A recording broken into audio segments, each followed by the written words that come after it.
आज हम हिंदी का टॉपिक चालू कर रहे हैं हमारा वर्णमाला या वर्ण विचार। ठीक है ना, ध्यान रखना, वर्णमाला या वर्ण विचार हमारा टॉपिक चालू कर रहे हैं हम। ये मैं नोट से पढ़ा रहा हूँ आपको, क्योंकि किताब में लैंग्वेज बहुत ज़्यादा डिफिकल्ट है, बहुत ज़्यादा थ्योरी है और बहुत ज़्यादा फालतू की बातें भी हैं। जो खास जो चीज़ है वो नंबर लाने के अपन को वो अपन पढ़ रहे हैं। ठीक है ना, ध्यान रखते हैं। वर्णमाला हमारा टॉपिक है। वर्णमाला कितने, तो वर्णमाला में पढ़ते शुरू करते हैं। वर्णमाला में मूल वर्ण 44 होते हैं। 44 मूल वर्ण में क्या होता है, 11 स्वर होते हैं और 33 व्यंजन होते हैं, तो बराबर होगा 44। मूल वर्ण में 44 होते हैं टोटल मूल वर्ण, समझते हैं।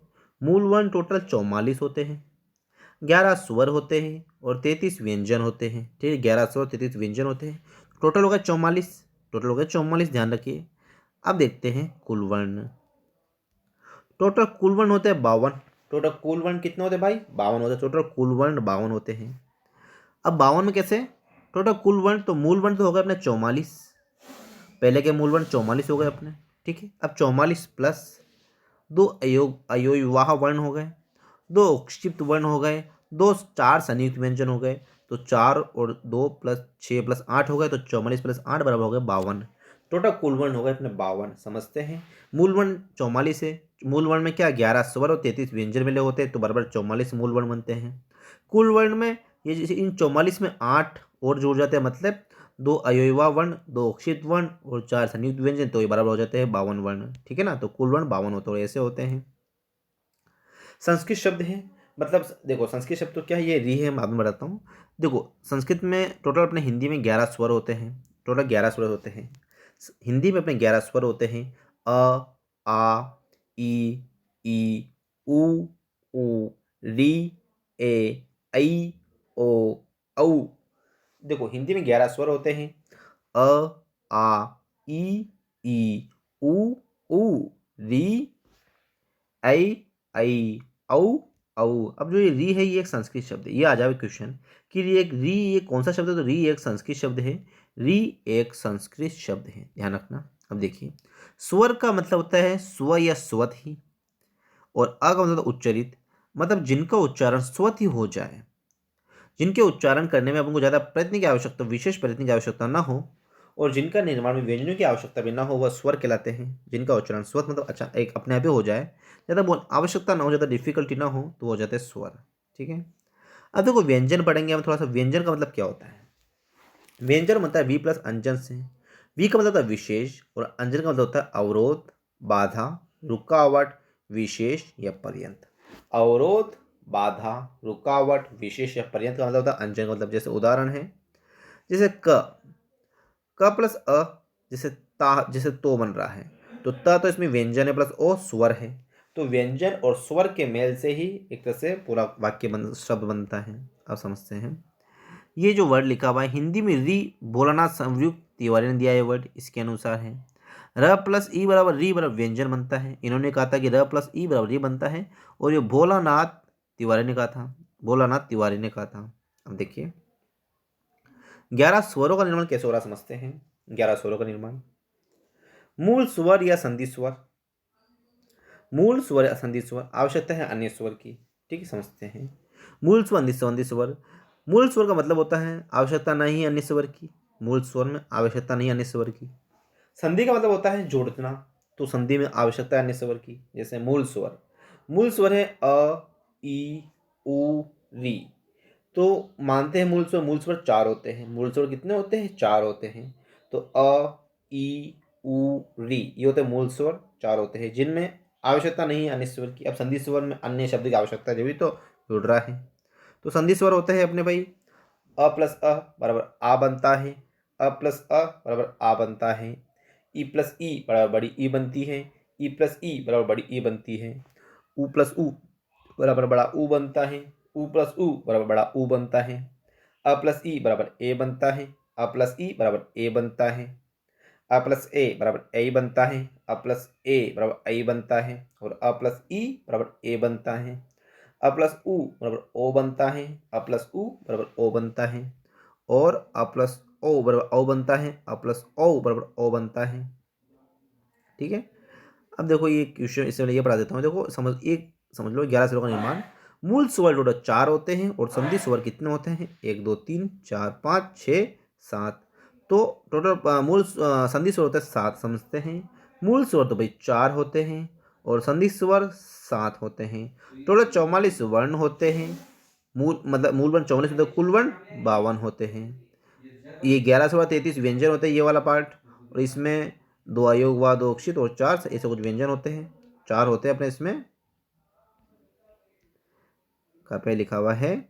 4 होते हैं संयुक्त व्यंजन, ठीक है ना। अब देखो ये वापस, बसंत ऋतु में ऋतुराज, इनके आधार पर इस शब्द को संस्कृत भाषा में हिंदी में प्रयोग किया गया है। पूरी तरह से लेकिन कम प्रयोग किया गया है। री का मतलब री का प्रयोग कम स्वरों में किया गया है। अब देखिए जैसे ऐसे क्वेश्चन आते हैं अपने, निम्नलिखित में से मूल स्वर नहीं है। तो मूल स्वर तो 4 होते हैं, कौन से? अ ई उ री, अ ई उ री मानते हैं मूल स्वर 4 होते हैं।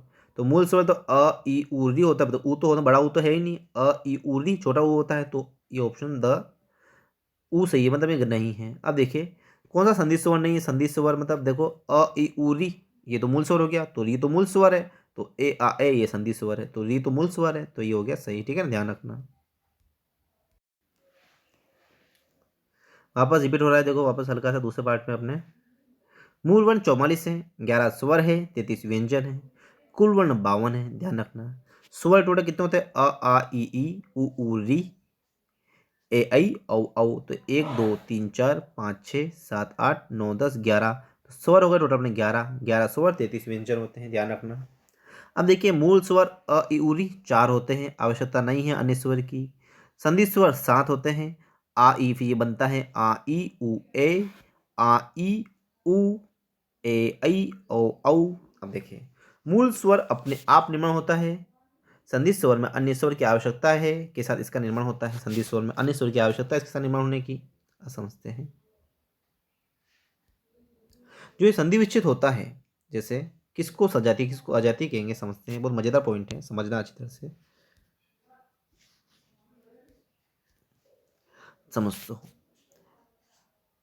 आ ई उ, ये आ ई उ को सजातीय संधि स्वर कहते हैं। आ ई उ को सजातीय संधि स्वर कहते हैं। आ ई उ को सजातीय संधि स्वर कहते हैं, जबकि ए ऐ ओ औ को विजातीय संधि स्वर कहते हैं। ए ऐ ओ औ को विजातीय संधि स्वर कहते हैं, मतलब शेष को विजातीय संधि स्वर कहते हैं। तो समझो, आ ई उ को सजातीय संधि स्वर कहते हैं। क्वेश्चन आएगा आ ई उ को क्या कहते हैं? सजातीय संधि स्वर। और ए ऐ ओ औ को विजातीय संधि स्वर कहते हैं, समझते हैं। अ प्लस अ बराबर आ बनता है, ई प्लस ई बराबर ई है, उ प्लस उ बराबर उ है, समान जाति। तो सजाति का मतलब होता है समान जाति। समान जाति के स्वर है, समान जाति है मतलब भाई बहन है, ठीक है ना। अब विजातीय में अलग अलग जाति के स्वर है, विजाति में अलग अलग जाति के स्वर है, कैसे समझते हैं। अ ई बराबर ए बनता है, अ प्लस ए बराबर आई बनता है, अ प्लस उ बराबर ओ बनता है, अ प्लस ओ बराबर औ बनता है, समझते हैं। विजातीय संधि स्वर होते हैं ए ऐ ओ औ। अ प्लस ई बराबर ए बनता है, अ प्लस ए बराबर आई बनता है, अ प्लस उ बराबर ओ बनता है, अ प्लस ओ बराबर औ बनता है। जैसे ख प्लस ख बनता है ख प्लस अ से, तो ये क्या है? सजातीय संधि स्वर। ये हो गया अलग है, ए ऐ ओ औ विजातीय संधि स्वर, समझता। आ ई उ सजातीय, ए ऐ ओ औ विजातीय। अब देखते हैं व्यंजन टोटल अपने 33 होते हैं। कितने होते हैं व्यंजन? टोटल 33 व्यंजन होते हैं। विच व्यंजन 33 होते हैं। देखो स्वर में क्या होता है कि ज़्यादा मेहनत नहीं करनी पड़ती बोलने के लिए, लेकिन व्यंजन में क्या मेहनत करनी पड़ती है। व्यंजन जिनका उच्चारण करने में विशेष अवरोध या बाधा, प्रकट रुकावट या घर्षण हो, वे व्यंजन है। जिनका उच्चारण करने में विशेष अवरोध हो जाए, बाधा उत्पन्न हो या रुकावट या घर्षण व्यंजन हो, वो व्यंजन है। जैसे अब देखो क है, जैसे समझते हैं, समझाना पड़ेगा आपको। जैसे क है तो क प्लस अ बन रहा है, जब तक स्वर नहीं मिलेंगे तब तक व्यंजन का निर्माण नहीं होता है। कब? क्योंकि क के साथ अ मिलेगा जब भी क बनेगा, वरना क पूरा नहीं बनेगा, वरना क ऐसे लिखा जाएगा, क ऐसे लिखा जाएगा, समझते हैं। देखो क अपन को क्या लिखना है ना, तो क ऐसे लिखा जाता है, लेकिन इसके साथ अ अंदर क, तो फिर हो जाएगा क, फिर ऐसे लिखा जाएगा, समझते हैं। तू तो त प्लस उ, फो फ प्लस ओ। जब तक स्वर नहीं मिलता है, जब तक व्यंजन का निर्माण नहीं होता है। स्वर स्व प्लस अत स्व दी, तो बिना स्वर के व्यंजन का कोई मेल नहीं। अब देखते हैं स्पर्श व्यंजन। क्वेश्चन आ रहा है स्पर्श व्यंजन क्या होते हैं। अपन पढ़ रहे हैं व्यंजन के, अब ये व्यंजन के प्रकार पढ़ रहे हैं, कौन कौन स्पर्श व्यंजन, अंतस्थ व्यंजन, उष्म व्यंजन, ठीक है ना। धीरे धीरे से कंप्लीट कर लेंगे अपन। टॉपिक में टाइम लगता है लेकिन कंप्लीट हो जाएगा इंशाल्लाह। टॉपिक है स्पर्श व्यंजन या वर्गीय व्यंजन। स्पर्श व्यंजन को वर्गीय व्यंजन भी कहा जाता है। स्पर्श व्यंजन को वर्गीय व्यंजन भी कहा जाता है। देखो पहले अपन पढ़ूंगा आपको मैं क वर्ग, च वर्ग, ट वर्ग, त वर्ग, प वर्ग, क वर्ग, च वर्ग, ट वर्ग, त वर्ग, प वर्ग। इसमें भी आते हैं 5, इसमें भी आते हैं 5, इसमें भी आते हैं 5, इसमें भी आते हैं 5, इसमें भी आते हैं 5। तो स्पर्श व्यंजन हो गए टोटल 25, ठीक है ना। क वर्ग में आता है क ख ग ग ड। च वर्ग में आता है च छ ज ज ण। ट वर्ग में आता है ट ठ ड ठ ण। त वर्ग में आता है त थ द ध न। प वर्ग में आता है प फ ब भ म। ठीक ना, ये हो जाते हैं स्पर्श व्यंजन। टोटल स्पर्श व्यंजन 25 होते हैं। इसमें क वर्ग, च वर्ग, ट वर्ग, त वर्ग और प वर्ग आता है। वर्गीय वर्ग में किया जाता है, इसलिए इनको स्पर्श व्यंजन मतलब होता है जो हम शब्द बोलते हैं, ठीक है। ये हो गया मतलब स्पर्श व्यंजन या वर्गीय व्यंजन 25 होते हैं। अब देखो अपन पढ़ेंगे अंतस्थ व्यंजन। अब हम पढ़ रहे हैं अंतस्थ व्यंजन। अब हम पढ़ रहे हैं अंतस्थ व्यंजन, ठीक है ना। अंतस्थ व्यंजन का मतलब होता है जो बीच में स्थित हो। अंत मतलब जो बीच में स्थित है, और इनको अर्ध स्वर भी कहा जाता है। तो अंतस्थ व्यंजन का मतलब होता है जो बीच में स्थित हो और जिन्हें अर्ध स्वर भी कहा जाता है। अंतस्थ व्यंजन में मुख्य रूप से इसके 4 पार्ट होते हैं। कितने अंतस्थ व्यंजन? टोटल 4 होते हैं। य र ल व, य र ल व 4 होते हैं। और इसमें ध्यान रखना य से इसका सम्मिलित किया गया है। य से निकलता है ई, र से निकलता है री, ल से निकलता है री और व से निकलता है उ। य र ल व अंतस्थ व्यंजन के 4 पार्ट होते हैं। य से निकलता है ई, र से निकलता है री, ल से निकलता है री री और व से निकलता है उ। लेकिन इसमें भी एक सोचने की बात है, इसमें य और व मूल स्वर है। बाकी जो र है इसमें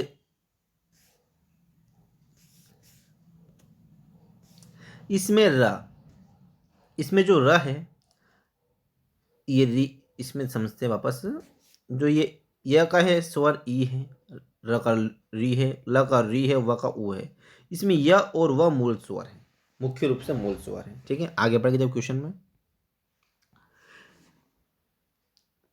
जिनका उच्चारण न तो स्वरों की तरह आराम से होता है और न व्यंजनों की तरह कठिनता से होता है, वह अंतस्थ व्यंजन होते हैं। अंतस्थ व्यंजन वे होते हैं जिनका उच्चारण न तो स्वरों की तरह आराम से होता है और न ही व्यंजनों की तरह कठिनता से होता है, वह अंतस्थ व्यंजन कहलाते हैं। जैसे य र व को हम अर्ध स्वर मान सकते हैं।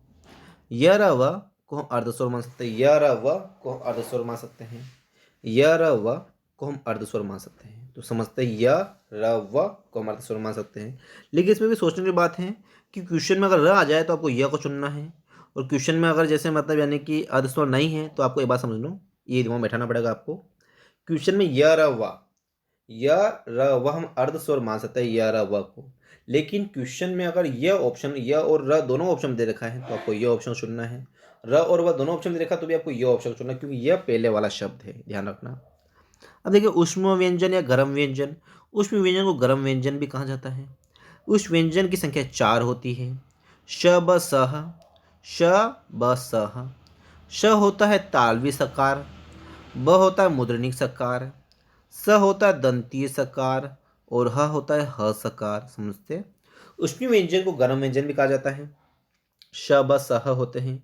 श होता है तालवी सकार, ब होता है मुद्रणिक सकार, स होता है दंतीय सकार और ह होता है ह सकार।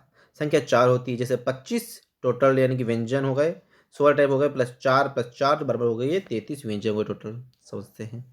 अर्धस्वर नहीं तो यह नहीं, यह अर्धस्वर है तो इसमें यह है, र भी है लेकिन यह पहले आएगा। कौन सा अर्धस्वर नहीं है तो ल नहीं है, जबकि य र व, य र व को हम अर्धस्वर मान सकते हैं लेकिन ल नहीं होता है, ध्यान रखना। ल स्वर चलता नहीं क्योंकि सम्मिलित ही नहीं है। ल स्वर चलता है नहीं क्योंकि सम्मिलित नहीं। ल स्वर चलता ही नहीं क्योंकि ये सम्मिलित नहीं है, जबकि य र व को हम अर्धस्वर मान सकते हैं। अब इसके पार्ट 3 पढ़ रहे हैं अपन। मूल वर्ण टोटल 44 है, इसमें 11 से 33 व्यंजन होते हैं और कुल वर्ण 52 होते हैं वर्णमाला में। अब देखो अर्थ न अयोगवा ज्ञोता, दो अयोगवा होते हैं, अनुस्वार अविसर्ग। देखो अयोगवा जो व्यंजन होता है, अयोगवा में क्या होते हैं, दो होते हैं अयोगवा। तो अनुस्वार अविसर्ग होते हैं। किशोरदास वाजपेयी के द्वारा अयोगवा शब्द का नामकरण किया गया था। किशोरीदास वाजपेयी के द्वारा अयोगवा शब्द का नामकरण किया गया था। किशोरीदास वाजपेयी द्वारा अयोगवा शब्द का नामकरण किया गया था। समझते हैं। जिन वर्णों को मूल वर्णों में सम्मिलित न करके कुल वर्णों में सम्मिलित किया जाता है वह अयोगवा होते हैं। जिन वर्णों को मूल वर्णों में सम्मिलित न करके जिन वर्णों को मूल वर्णों में सम्मिलित न करके कुल वर्णों में सम्मिलित किया जाता है वह अयोगवा होते हैं। जैसे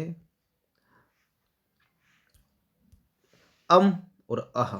अम अनुस्वार से बनते हैं वाक्य जैसे संतोष, संसार, संकल्प। क्वेश्चन आएगा संकल्प में कौन सा व्यंजन है, इसमें अयोगवाह व्यंजन, क्योंकि इसमें ये बिंदी आई है।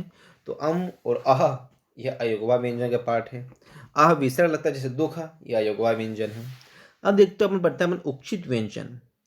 उक्षित व्यंजन कितने प्रकार के होते हैं भाई, डठ उक्षित व्यंजन भी दो प्रकार के होते हैं। उक्षित व्यंजन भी दो प्रकार के होते हैं। उक्षित व्यंजन होते ड ड ठ। ये नीचे की बिंदी उक्षित व्यंजन है। नीचे की बिंदी, ये जो नीचे की बिंदी आ रही है ये उक्षित व्यंजन है। नीचे की बिंदी उक्षित व्यंजन कहलाती है। जैसे पढ़ाई के नीचे बिंदी आई, चढ़ाई मड्ढा के नीचे बिंदी आई, ठीक है ना। शाब्दिक अर्थ होता है उक्षित व्यंजन का फेंका हुआ, ठीक है। प्रश्न में पूछा जाता है कि श्र, त्र और श्र का निर्माण किससे होता है। देखो प्रश्न में पूछा जाता है, ये आगे पूछेंगे, हिंदी शब्दकोश में पता कर लेंगे अपन।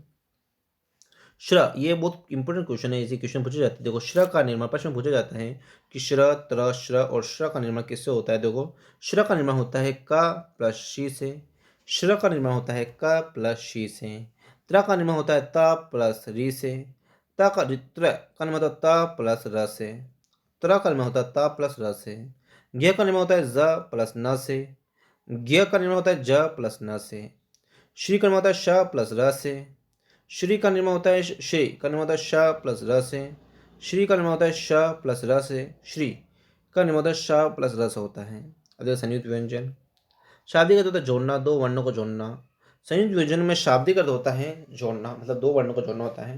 संयुक्त व्यंजन का शाब्दिक अर्थ होता है जोड़ना, मतलब दो शब्दों को जोड़ना या दो वर्णों को जोड़ना। तो संयुक्त व्यंजन का मतलब होता है, संयुक्त व्यंजन का शाब्दिक अर्थ होता है जोड़ना, दो वर्णों को जोड़ना, चार होते हैं, ठीक है ना। संयुक्त व्यंजन का शाब्दिक होता है जोड़ना, ये दो वर्णों को जोड़ना, टोटल होते हैं चार। अब देखो संयुक्त व्यंजन है ये, समझते हैं, मैं कंफ्यूज बोल गया। देखो उक्षित व्यंजन तो दो होते डठा, और संयुक्त व्यंजन होते हैं चार। चार को से श्र, त्र, वापस ये श्र और ये श्र, फिर ये ज्ञ। तो देखो श्र का बनता है क प्लस श्र, त्र का बनता है त प्लस र, ज्ञ का बनता है ज प्लस य, श्र का बनता है श प्लस र। अब जैसे श्र से बनता है क्षमा, कक्षा, क्षत्रिय। त्र से बनता है त्रिकोण, त्रिभुज, त्रिनेत्र। ज्ञ से बनता है ज्ञान, विज्ञान, अज्ञान। श्र से बनता है श्रवण, श्रुति।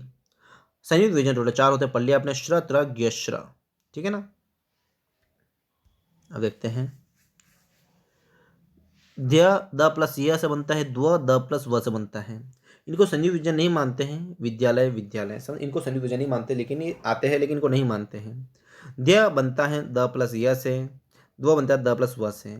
जिन वर्णों को दूसरे रूप पर नहीं लिखे जा सके वो व्याकरण के अर्थ में आता है, उनका कोई विकल्प नहीं है। द्वितीय द्वितीय इनका कोई अर्थ नहीं है, समझते हैं। श बनता है जैसे क प्लस श से अस्वर है, ये इसको पढ़ने की जरूरत नहीं है। हिंदी शब्द को ज्ञ च वर्ग च छ ज बाद में ज्ञ आता है, इसको समझना पड़ेगा। हिंदी शब्दकोश में जैसे ज्ञ च वर्ग में च छ ज के बाद में ज्ञ आता है, च छ ज के बाद ज्ञ आता है, ज न के पहले ज आता है। एक समझ लो आप, ज के बाद में ज्ञ आता है और ज न के पहले ज आता है। हिंदी शब्दकोश में वापस उसमें व्यंजन में आता है श, चार होता है उसमें व्यंजन श श सह, तो श के बाद श्र आता है, ठीक है ना। तो मूल वन टोटल 44 हो गए। कुल वन टोटल देखो, कुल वन टोटल 52 हो गए, मूल वन 44 हो गए। पता है कुल वन में क्या होता है, 11 से 33 व्यंजन प्लस 2 अयोगवाह, 2 क्षिप्त, 4 संयुक्त और 52 कुल वर्ण होते हैं। हिंदी शब्दकोश में श्र बराबर क वर्ग में कम कन क क श्र ख ग ग ड के पहले श्र का क वर्ग में स्थान निर्धारित किया गया है। इसको समझना पड़ेगा आपको।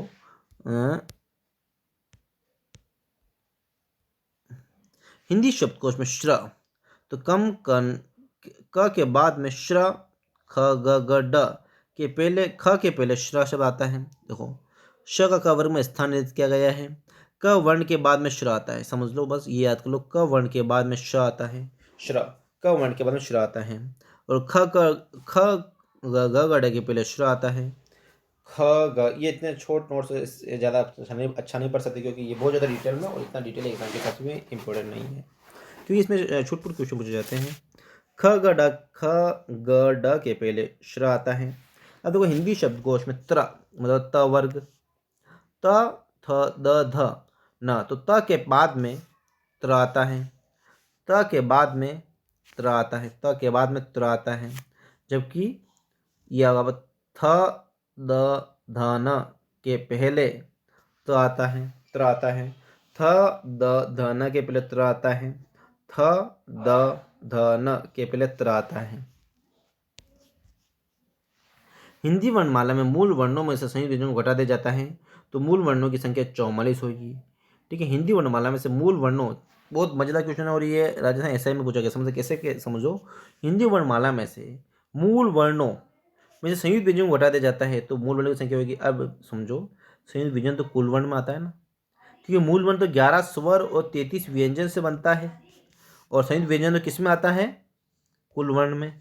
तो भाई 44 के 44 रहेंगे, ध्यान रखना, समझ से, क्योंकि मूल वर्ण 44 जोड़ना है। 44 जोड़ेंगे, 2 अयोगवाह, 2 उपक्षिप्त, 4 संयुक्त, तभी तो 52 बनेंगे।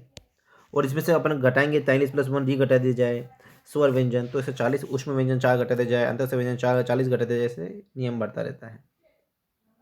देखिए कुल वर्ण 52 है, 11 स्वर, 33 व्यंजन, 2 अयोगवाह, 2 उष्म, 4 संयुक्त व्यंजन है, 2 उष्म या उक्षिप्त व्यंजन है। घटाना और बढ़ाना सीखो। कुल वर्ण 52 वर्ण माने हैं। इसका आधार क्या है? केंद्रीय हिंदी निदेशालय नई दिल्ली ने एक मानक प्रणाली वर्णमाला के अंतर्गत इसको 52 माना है। केंद्रीय हिंदी निदेशालय नई दिल्ली शासन के अंतर्गत इसको 52 एक मानक वर्णमाला माना है। भारतीय संविधान विभाग की 13वीं सूची में राजभाषा में अनुसूची 8 में भाषा में बोलियों में अनुच्छेद 343 में हिंदी हमारी राजभाषा होगी और वर्णों का इस तरह अंतर्राष्ट्रीय होगा। अनुच्छेद 343 में हिंदी हमारी राजभाषा होगी और वर्णों का इस तरह अंतर्राष्ट्रीय होगा। ठीक है ना।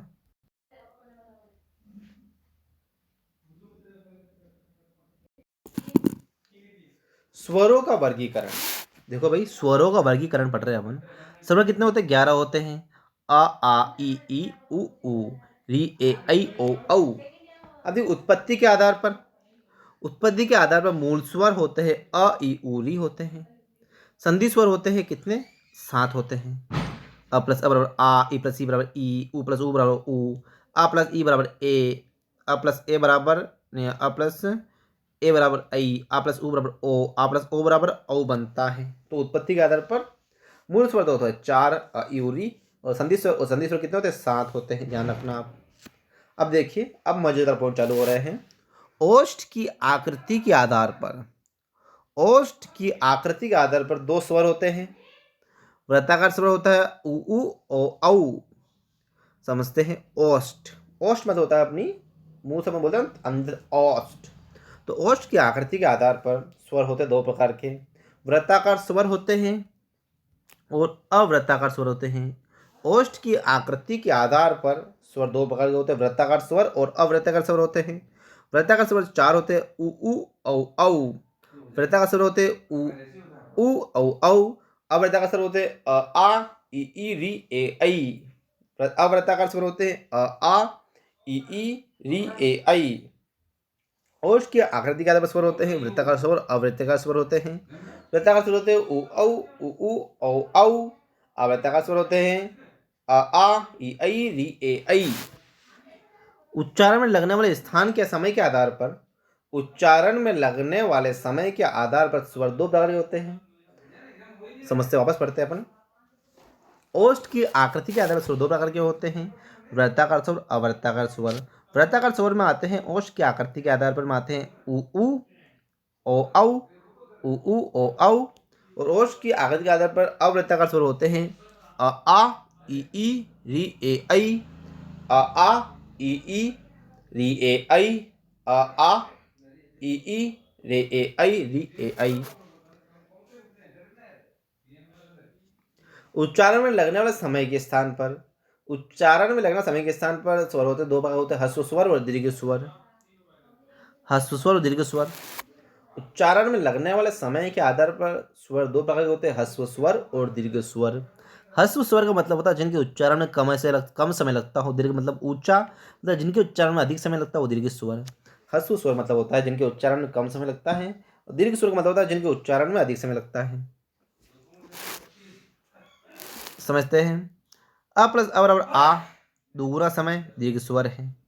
अ प्लस, देखो समझो, दीर्घ स्वर मतलब बड़ा, अधिक समय लगता है। अ प्लस आ बराबर आ, दोगुना समय दीर्घ स्वर। ई प्लस ई बराबर ई, दीर्घ स्वर। जिसमें दोगुना समय लगता है, अ प्लस ई बराबर ए, ये भी दीर्घ स्वर होगा। अ प्लस ए बराबर ए, ये भी दीर्घ स्वर है। अ प्लस उ बराबर ओ, ये भी दीर्घ स्वर है। अ प्लस ओ बराबर औ, ये दीर्घ स्वर है। अब देखिए, ह्रस्व स्वर, दीर्घ स्वर, पलुप्त स्वर। ह्रस्व स्वर, दीर्घ स्वर, पलुप्त स्वर। ह्रस्व स्वर, दीर्घ स्वर, पलुप्त स्वर। ह्रस्व स्वर मतलब अ ई उ री, चार से होते हैं ह्रस्व स्वर। ह्रस्व स्वर कितने प्रकार के होते हैं? चार प्रकार के होते हैं, अ ई उ री। दीर्घ स्वर भी पांच प्रकार के होते हैं, उ ए ऐ ओ औ, उ ए ऐ ओ औ होते दीर्घ स्वर। पलुप्त स्वर होते हैं, 3 गुना समय लगता है। पलुप्त स्वर में 3 गुना समय लगता है। पलुप्त स्वर में 3 गुना समय लगता है, समझते हैं। ह्रस्व स्वर अ ई उ री होते हैं, 4 होते हैं।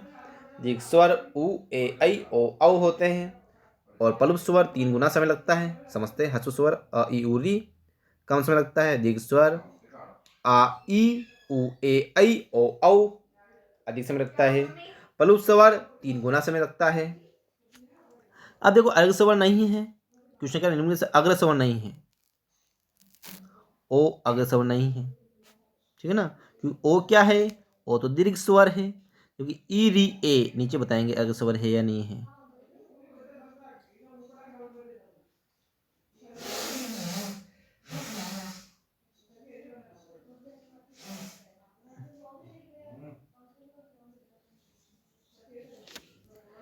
एक बार बैठा नाम अर्घ स्वर, ई उरी, ई उरी, क्वेश्चन गलत है या फिर अर्घ स्वर,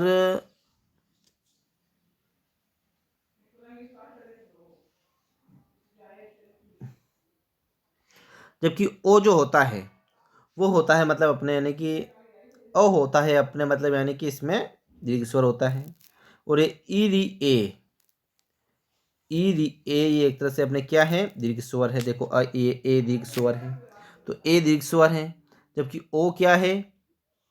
ओ दीर्घ स्वर है, और ये ए भी दीर्घ स्वर है, जबकि ई, क्वेश्चन में मिस्टेक है कुछ, समझना, ध्यान रखना। अब देखिए, जीवा के उच्चारण के स्थान पर, जीवा के उच्चारण के स्थान पर, हाँ ये रहा, साला कंफ्यूज कर दिया था।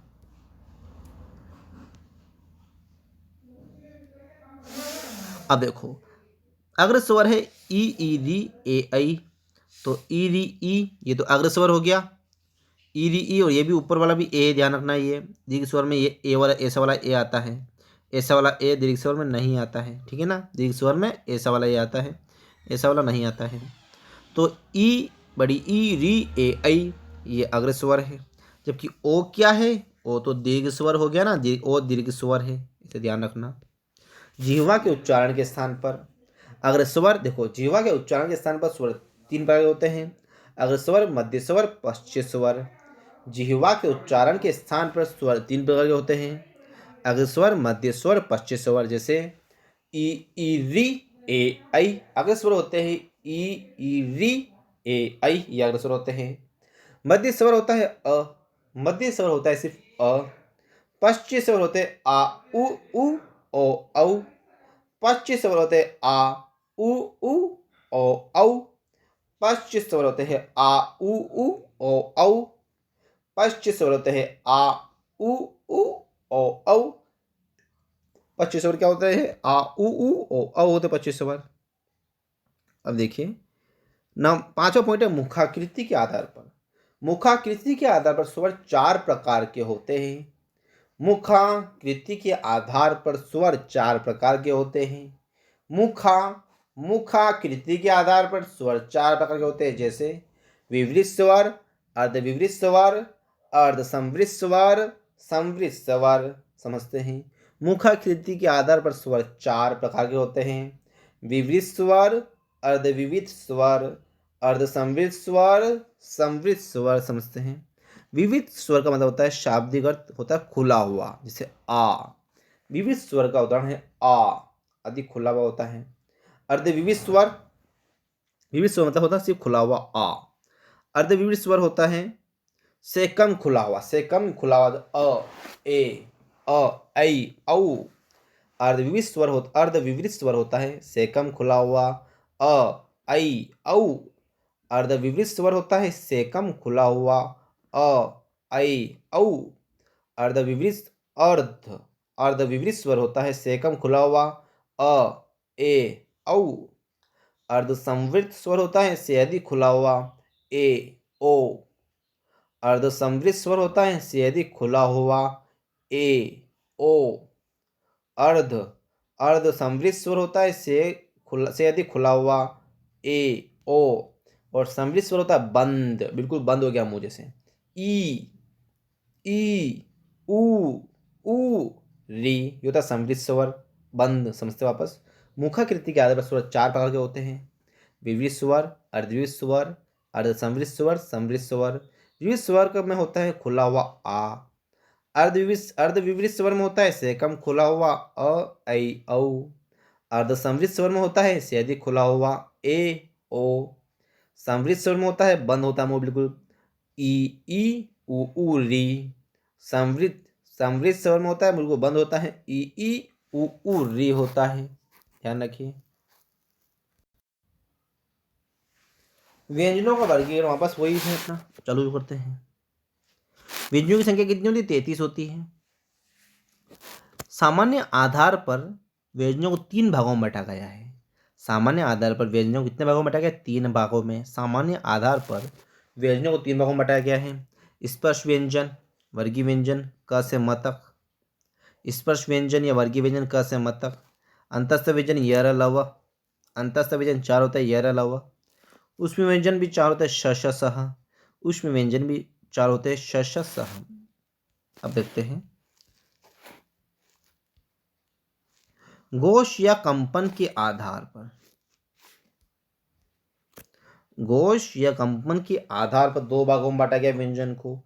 घोष या कंपन के आधार पर व्यंजन को 2 भागों में बांटा गया है। घोष या कंपन के आधार पर व्यंजन 2 भागों में बांटा गया है। अघोष व सघोष। अघोष व सघोष। अघोष होता है पहला व्यंजन और सघोष होता है दूसरा व्यंजन, घोष व्यंजन। अघोष, सघोष। अघोष का मतलब होता है घोष या कंपन नहीं है। अघोष का मतलब होता है घोष या कंपन नहीं है। सघोष का मतलब होता है घोष या कंपन होता है। सघोष का मतलब होता है घोष या कंपन होता है। अघोष का मतलब होता है घोष या कंपन नहीं है। सघोष का मतलब होता है घोष या कंपन होता है। ध्यान रखना।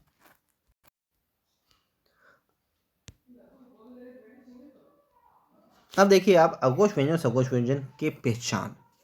अघोष व्यंजन कंपन नहीं है, सघोष व्यंजन कंपन होता है। अघोष व्यंजन होते हैं 1, 2, मतलब जो भी वर्ण अपने पढ़ा, क वर्ण, ट वर्ण, प वर्ण, तो ये च वर्ण, त वर्ण, इन सब के पहला और अक्षर, पहला और दूसरा। जैसे समझो अघोष में तो पहले 3 आ गए, श, श, स। ह नहीं आएगा इसमें। ह सघोष में नहीं आता है, इस पर लोप्त होता है। तो पहला दूसरा श, श, स, मतलब हर क वर्ण के क, ख, च वर्ण के च, छ, ट वर्ण के ट, ठ, त वर्ण के त, थ और प वर्ण के प, फ, मतलब 1 और 2 वर्ण आ जाएंगे कि सबके किसमें? अघोष व्यंजन में। 1, 2 प्लस फिर श, श, स। ह नहीं आएगा, ठीक है ना। अघोष में ह नहीं आता है। अब सघोष में तो कंपन होता है भाई 3, 4, 5, तो य, र, ल, व, ह। य, र, ल, व, ह, क्योंकि इसमें श, श, स का ह किसमें जुड़ जाएगा? सघोष में। तो सघोष में होता 3, 4, 5, य, र, ल, व, ह। 3, 4, 5 मतलब क, ख के बाद ग, ग, ड तीनों वर्ण, च, छ के बाद ज, ज, न तीनों वर्ण, ट, ठ के बाद ड, ठ, ण तीनों वर्ण, त, थ के बाद द, ध, ण तीनों, द, ध, न तीनों वर्ण, प, फ के बाद ब, भ, म तीनों वर्ण, प, फ के बाद ब, भ, म तीनों वर्ण। तो ध्यान रखना। अघोष में 1 2, सघोष में 3 4 5, अघोष में आते हैं यर लवह, सघोष में आता है श श स। अब देखो सघोष व्यंजन नहीं है तो सघोष व्यंजन में तो आता है भाई अपने यर लवह, स किस में आता है अघोष में, तो नहीं है, स नहीं होगा, ठीक है ना, ध्यान रखना। अब प्राणवायु के आधार पर व्यंजन को 2 भागों में बांटा गया है। प्राणवायु के आधार पर व्यंजन को 2 भागों में बांटा गया है। कितने भागों में? 2 भागों में। अल्प प्राण, महाप्राण। प्राणवायु के आधार पर व्यंजन को 2 भागों में बांटा गया है, अल्प प्राण, महाप्राण। अल्प प्राण का मतलब होता है जिसके उच्चारण में कम प्राणवायु खर्च हो, जिसके उच्चारण में कम प्राणवायु खर्च हो, मतलब कम अपनी एनर्जी वेस्ट हो।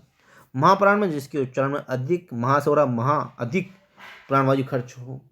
तो प्राणवायु, अल्प प्राण, महाप्राण। अल्प प्राण में अल्प मतलब कम, प्राणवायु अपनी कम एनर्जी खत्म हो, और महाप्राण में अपनी अधिक एनर्जी खत्म हो।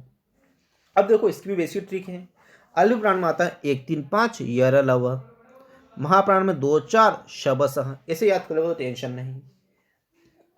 अल्प प्राण में आता है 1 3 5 यर लव, महाप्राण में आता 2 4 शबसह। 1 3 5 में कवन का कगड, चवन का च, कवन, हाँ 1 3 5 ध्यान रखना, क गड पहला आएगा क, फिर तीसरे बात है ग, फिर पांचवें का ड, ऐसे। फिर चजन, टडन, तदन, पबम, ठीक है। 2 4 बात है शबसह, फिर खध, ठढ, छज, थग, फभ, ऐसे। तो अल्प प्राण में यू याद कर लो आप, अल्प प्राण 1 3 5 यर लव, और महाप्राण में 2 4 शबसह। अल्प प्राण में 1 3 5 यर लव, और महाप्राण में 2 4 शबसह। अब देखिए प्रयत्नाधार, कौन सा पाठ चल रहा है अभी अपना? 5वां चल रहा है, ज़्यादा नहीं, देखिए हो जाएगा, अगले पाठ कंप्लीट हो जाएगा बस। प्रयत्नाधार समझते हैं।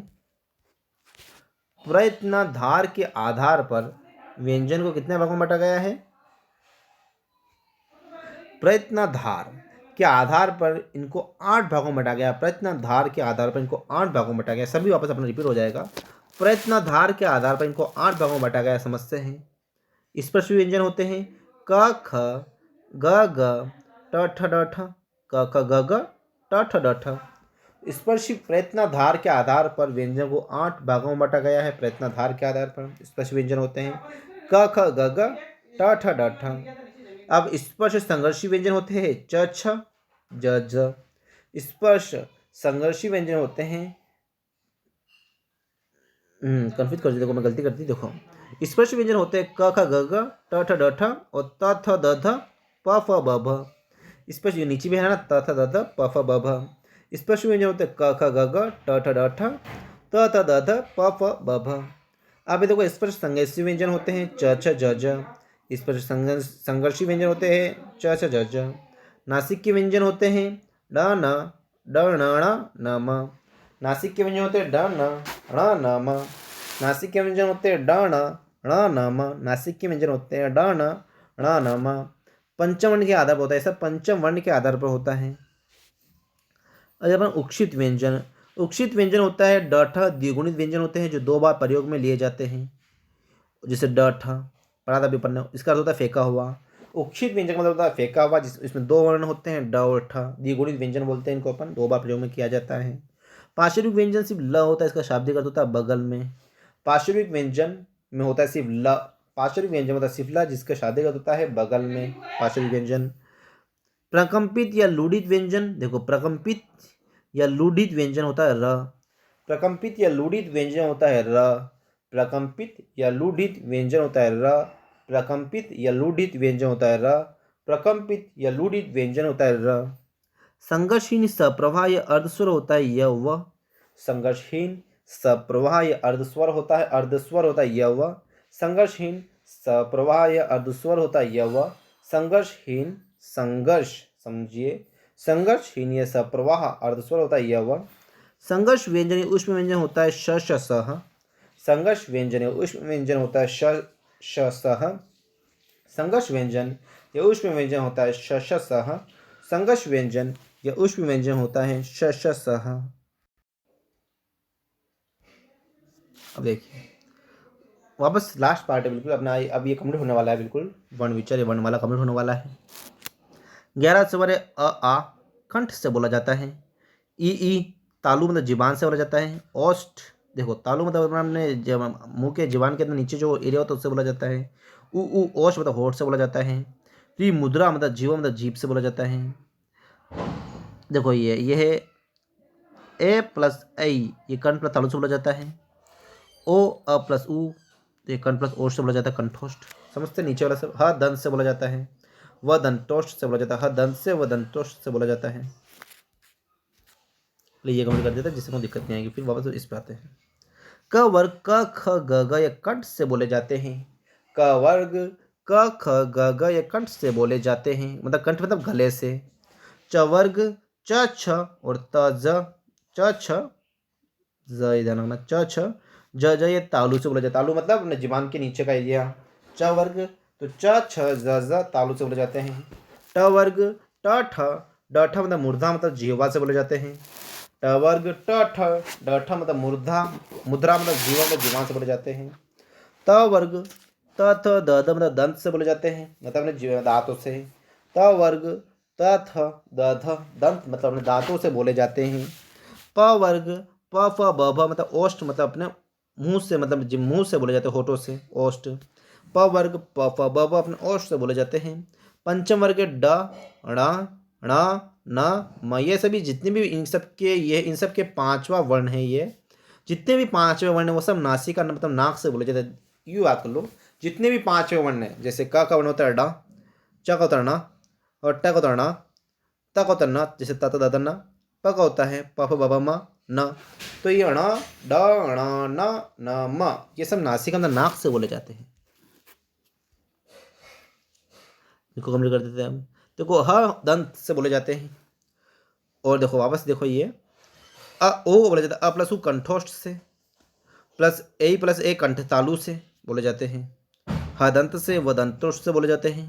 अंतस्थ व्यंजन उष्म व्यंजन जैसे य र लवा, तो य से निकलते य और श तालु से बोले जाते हैं, मतलब जमीन के अपने यानी कि जमीन के नीचे वाले भाग से। य और श तालु से बोले जाते हैं। र और श मुद्रा मतलब जीवान से बोले जाते हैं। ल और स दंत से बोले जाते हैं। और व और ह दंतोष्ठ, दंत प्लस ओष्ठ दोनों से बोले जाते हैं। अयोगवा व्यंजन जिसमें अह अम और अनुस्वार होता है, अम अह होता है। अनुस्वार नासिक से बोले जाते हैं और अह विसर्ग कंठ से बोले जाते हैं। समझते हैं, मतलब अयोगवा व्यंजन में क्या होता है, अम मतलब जो इसमें बिंदी लगती है अपने, अनुस्वार हमेशा नासिक नाक से बोले जाते हैं, और अह विसर्ग अपने गले से बोले जाते हैं। उक्षित व्यंजन में ड ठ मुद्रा मतलब जीवान से बोले जाते हैं, जिह्वा से। उक्षित व्यंजन ड ठ मुद्रा अर्थात जिह्वा मतलब जीवान से बोले जाते हैं। संयुक्त व्यंजन का उच्चारण स्थान निर्धारित नहीं किया गया है। संयुक्त व्यंजन, देखो क्वेश्चन आता है कौन से व्यंजन का उच्चारण स्थान निर्धारित नहीं किया गया है, तो संयुक्त व्यंजन का उच्चारण स्थान निर्धारित नहीं किया गया है। संयुक्त व्यंजन का उच्चारण स्थान निर्धारित नहीं किया गया है। अब देखो संस्कृत भाषा के सूत्र हैं, याद करने की जरूरत नहीं, लेकिन पढ़ लेते हैं। अकुह विसर्ग कंठ से, इचुईशाना तालु से, रिटुर्बाना मुद्रा से, लिट लसाना दंत से, उपु ओष्ठ उप वर्ग से, ए देतो कंठोष्ठ ए ऐ से, पंचम वर्ण नासिका नासिका से। अब देखिए स्वर या आगस स्वर अंग्रेजी भाषा से लिया गया है, सब पढ़ रहे हैं अपन। ओ जैसे कॉलेज, ओ ये निकलता है, ये अंग्रेजी भाषा से लिया गया है। क्वेश्चन आता है डॉक्टर में जो ये ओ जो वर्ड है ये किस भाषा से लिया गया है, तो ये अंग्रेजी भाषा से लिया गया है। जैसे क ख ग घ ज़ फ के नीचे जो बिंदी लगती है, ये बिंदी, ये नुक्ता अरबी एवं फारसी भाषा से लिया गया है। नुक्ता अरबी एवं फारसी भाषा से लिया गया है। जैसे खाना का अर्थ होता है भोजन, लेकिन नीचे बिंदी लगती है, खाना का होता है कोष्टक। सजा का अर्थ होता है सजावट, लेकिन सजा के जगह बिंदी लग जाती है तो हो जाता है दंड।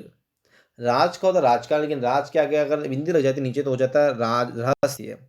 फन का मतलब सर पे की फन, लेकिन फन के नीचे अगर बिंदी लग जाती है तो हो जाता है हुनर। ये अर्थ है भाषा। ध्वनि वंदोषद वाक्य बनते हैं, ये कुछ काम के नहीं है। कंप्लीट हो चुका है अपना, कंप्लीट हमारा वर्ण विचार कंप्लीट हो चुका है। इसके अलावा कोई सॉल्यूशन नहीं है, क्योंकि बहुत लंबा टॉपिक है और इस टॉपिक में अपन 2 या 3 घंटे 4 5 घंटे वेस्ट नहीं कर सकते हैं। और यही तरीका है इसको याद करने का। बाकी इसके अपना ऑब्जेक्टिव सोल्व कर लेंगे और जिससे अपना कंसेप्ट और क्लियर हो जाएगा। ठीक है, मिलते हैं अगले पार्ट में।